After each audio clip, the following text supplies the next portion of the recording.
De la Bella Durmiente. Era bella, elástica, con una piel tierna de color del pan y los ojos de almendras verdes y tenían el cabello liso y negro largo hasta la espalda y una aura de antigüedad que lo mismo podía ser de Indonesia que de los Andes. Estaba vestida con un gusto sutil, chaqueta de lince, blusa de seda natural con flores muy tenues, pantalones de lino crudo y unos zapatos lineales de color de bugambilias. Esta es una mujer más bella que he visto en mi vida, pensé cuando vi pasar con sus sigilosos trancones de leona, mientras yo hacía la cola para abordar el avión de Nueva York en el aeropuerto de Charles de Gaulle de París. Fue una aparición sobrenatural que existió sobre un instante y apareció en la muchedumbre del vestíbulo. Eran las 9 de la mañana, estaba nevando desde la noche anterior y el tránsito era más denso que de costumbre en las calles de la ciudad y más lento aún en la autopista. Había camiones de carga alineados a las orillas y automóviles humeantes en la nieve. El vestíbulo del aeropuerto, en cambio, la vida seguía en primavera. Yo estaba en la fila de registro detrás de una anciana holandesa que demoró casi una hora discutiendo el peso de sus 11 maletas. Empezaba a aburrirme cuando vi de la aparición instantánea que me dejó sin aliento, así que no supe cómo terminó el altercado hasta que la empleada me bajó de las nubes con un reproche por distracción. A modo de disculpa le pregunté: Señor, Disculpe, ¿usted cree en los amores a primera vista? claro que sí, los imposibles son otros. ¿Fuma o no? Me da lo mismo. Escoja un número 3, 4 o 7. 4. En 15 años que llevo aquí, es la primera vez que no escogen el 7. marcó la tarjeta de embarque que el número del asiento me la entregó con el resto de mis Mire, papeles, caballero. mirándome por primera vez con unos ojos de color de uva que me sirvieron de consuelo mientras volvía a ver a Bella. Solo entonces me advirtió que el aeropuerto acababa de cerrar. El aeropuerto acaba de cerrarse y todos los vuelos están diferidos. ¿Hasta cuándo? Hasta que Dios quiera. Dijo con su sonrisa. La radio anunció esta mañana que será la nevada más grande del año. Se equivocó, fue la más grande del siglo. Pero en la sala de espera de la primera clase, la primavera era tan real que habían rosas vivas en los floreros y hasta la música enlatada parecía tan sublime y sedante como lo pretendían sus creadores. De pronto me ocurrió que aquel era un refugio adecuado para la Bella y la busqué en los otros salones, estremecido por mi propia audacia, pero la mayoría eran hombres de la vida real que leían periódicos en inglés mientras sus mujeres pensaban en otros, contemplando los aviones muertos en la nieve a través de las vidrieras panorámicas, contemplando las fábricas glaciares, los vastos cementeras de Rossi y devastados por los leones. Después del mediodía no había un espacio disponible y el calor se había vuelto tan insoportable que escapé para respirar y afuera encontré un espectáculo sobreacogedor. Gentes de toda ley habían desbordado las salas de espera y estaban acampadas en los corredores sofocantes y aún en las escaleras tendidas por los suelos con sus animales y los niños y sus seres de viaje, pues también la comunicación con la ciudad estaba interrumpida y el palacio de plástico transparente parecía una inmensa cápsula espacial varada en la tormenta. No pude evitar la idea de que también la Bella debía estar en algún lugar en medio de aquellas hortas mansas, y esa fantasía me infundió nuevos ánimos para esperar. A la hora del almuerzo habíamos asumido nuestra conciencia de náufragos. Las colas se hicieron interminables frente a los 7 restaurantes, las cafeterías, los bares atestados, y en menos de 3 horas tuvieron que cerrarlos porque no había nada que comer ni beber. Los niños por un momento parecían ser todos los del mundo. Se pusieron a llorar al mismo tiempo y empezó a levantarse de la muchedumbre un olor de rebaño. Era el tiempo de los instintos. Lo único que alcancé a comer en medio de la rebañita fueron 2 últimos vasos de helado de crema en una tienda infantil. El helado, cójalo. Me los tomé poco a poco en el mostrador mientras los camareros ponían las sillas sobre la mesa a medida que se ocupaban, y viéndome a mí mismo en el espejo del fondo con el último vasito de cartón y última cucharadita de cartón, y pensando en la bella. El vuelo de Nueva York previsto para las 11 de la mañana salió a las 11 de la noche. Cuando por fin logré embarcar, los pasajeros de la primera clase estaban ya en su sitio, y la azafata me condujo. A mí me quedé sin aliento. Caballero. Y en la poltrona vecina, junto a la ventanilla, la bella estaba tomando su posesión de su espacio con el dominio de los viajeros expertos. Si alguna vez escribieron esto, nadie me lo creería, pensé, y apenas si intenté en mi media lengua un saludo indeciso que ella no percibió.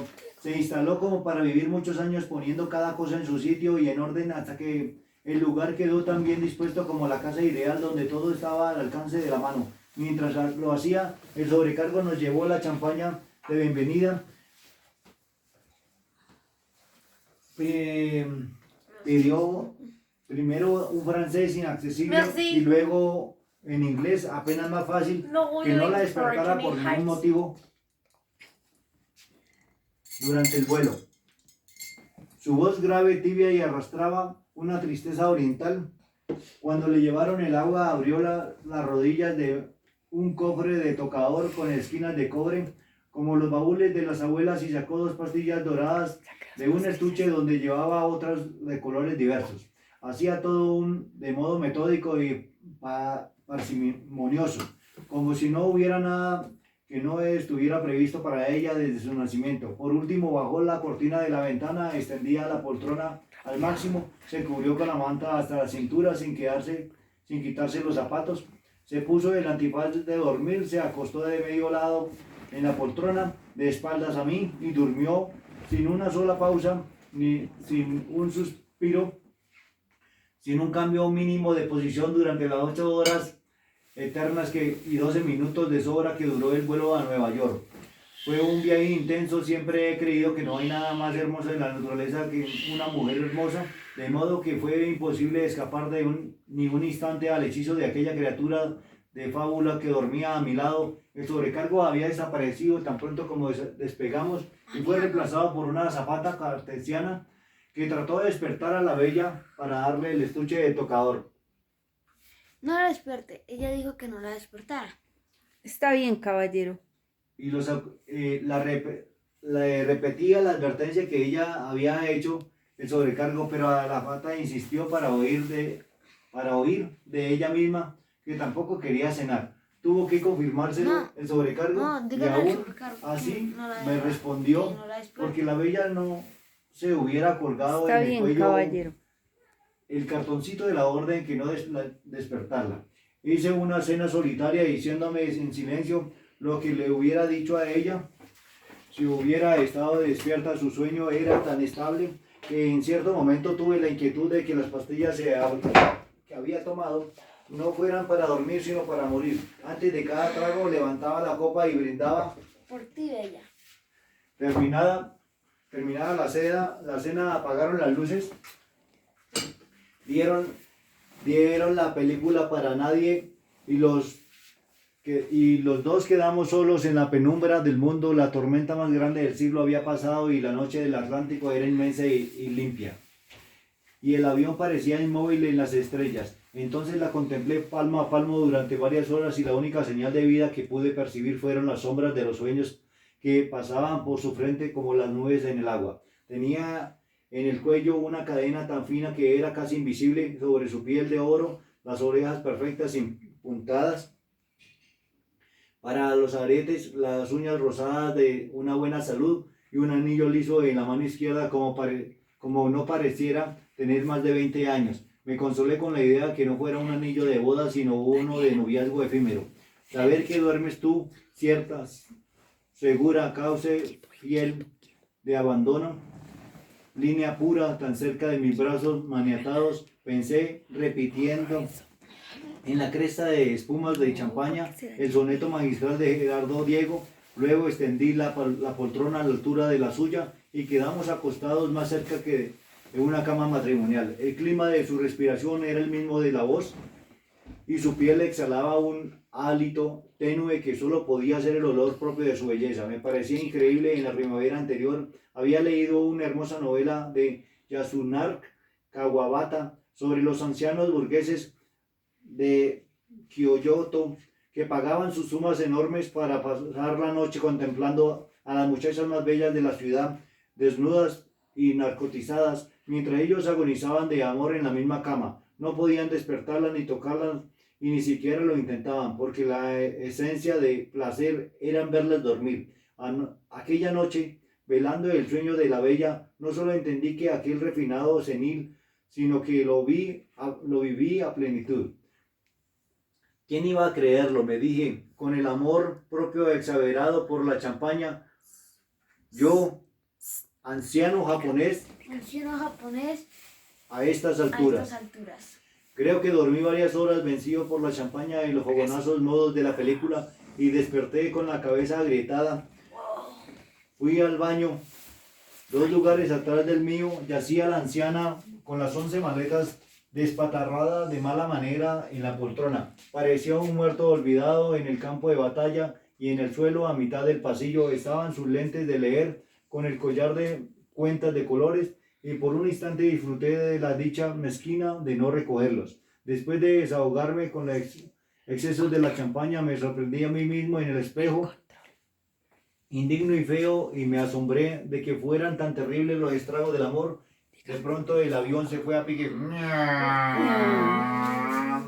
Se enderezó como pudo y prosiguió volando al galope. La orden de volver al asiento se encendió.